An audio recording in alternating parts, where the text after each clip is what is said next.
അവൾ അവനോട് സലാം പറയുകയോ മടക്കുകയോ ചെയ്യുമ്പോൾ അവന് അവളോട് ആശ തോന്നാൻ സാധ്യതയുള്ളത് കൊണ്ടാണ് രണ്ടാളുടെയും വിധിയിൽ വ്യത്യാസം ഉണ്ടാകാനുള്ള കാരണം. ഹലോ, അസ്സലാമു അലൈക്കും വറഹ്മത്തുള്ളാഹി വബർക്കാത്തുഹു. ജിതു മിന്ന എന്നുള്ള ഇസ്ലാമിക് ചാനലിലേക്ക് എല്ലാവർക്കും സ്വാഗതം. അപ്പോൾ എല്ലാവർക്കും സുഖം സന്തോഷമൊക്കെയാണെന്ന് വിചാരിക്കുന്നു. അത് അങ്ങനെ തന്നെ ആവട്ടെ എന്ന് ആത്മാർത്ഥമായിട്ട് പ്രാർത്ഥിക്കുന്നു.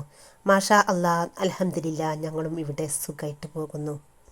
ഇന്ന് ഞാൻ വന്നിട്ടുള്ളത് നിങ്ങൾ തമ്പുനെയിൽ കണ്ടതുപോലെ അന്യ സ്ത്രീ പുരുഷന്മാർ പരസ്പരം സലാം പറയുന്നതിൻ്റെയും മടക്കുന്നതിൻ്റെയും വിധി എന്താണ് എന്നുള്ള ചോദ്യത്തിന് മറുപടി ആയിട്ടാണ് കേട്ടോ.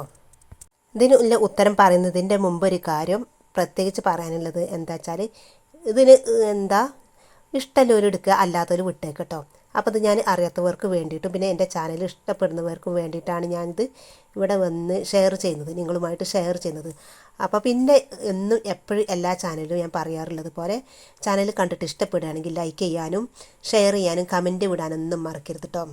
പിന്നെ ആദ്യമായിട്ട് ചാനൽ കാണുന്നവരും തീരെ സബ്സ്ക്രൈബ് ചെയ്യാതെ കാണുന്നവരൊക്കെ ഉണ്ടെങ്കിൽ ചാനൽ സബ്സ്ക്രൈബ് ചെയ്ത് വെച്ചിട്ട് ബെല്ലൈക്കൺ പ്രസ് ചെയ്യുക. അതിൽ ഓൾ എന്നുള്ള ഓപ്ഷനും കൂടി അനേബിൾ ചെയ്ത് വെച്ചാൽ ഞാൻ ഇടുന്ന ഓരോ വീഡിയോസും നിങ്ങളുടെ ഫോണിലേക്ക് നോട്ടിഫിക്കേഷനായിട്ട് ഇങ്ങനെ കിട്ടിക്കോളും. അപ്പോൾ അതിനുള്ള ഉത്തരം എന്താ വെച്ചാൽ ഞാൻ പറഞ്ഞു കേട്ടോ. എനിക്ക് കിട്ടിയ അറിവ് വെച്ചിട്ടാണ് ഞാൻ നിങ്ങളുമായിട്ട് ഷെയർ ചെയ്യുന്നത്. അപ്പോൾ കണ്ടാൽ ആശ ജനിക്കുന്ന സ്ത്രീ തനിച്ചാകുന്ന അവസരത്തിൽ ഒരു അന്യപുരുഷനോട് അവൾ സലാം പറയലും അയാളുടെ സലാം മടക്കലും അവൾക്ക് ഹറാമാണ്.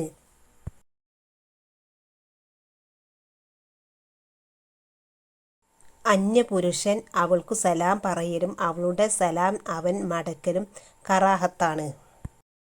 അവൾ അവനോട് സലാം പറയുകയോ മടക്കുകയോ ചെയ്യുമ്പോൾ അവന് അവളോട് ആശ തോന്നാൻ സാധ്യതയുള്ളത് കൊണ്ടാണ് രണ്ടാളുടെയും വിധിയിൽ വ്യത്യാസം ഉണ്ടാകാനുള്ള കാരണം.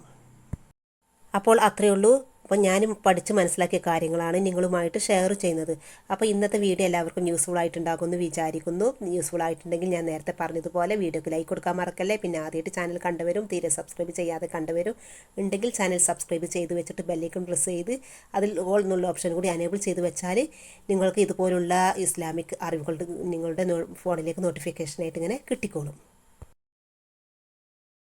പിന്നെ ഷെയർ ചെയ്യുക, കമൻറ്റ് ചെയ്യുക. അപ്പോൾ ഇൻഷാ അല്ലാഹ് മറ്റൊരു വീഡിയോ ആയിട്ട് വീണ്ടും വരുന്നതായിരിക്കും. അതുവരെ എല്ലാവരോടും അസ്സലാമു അലൈക്കും വറഹ്മത്തുള്ളാഹി വബറകാതുഹു.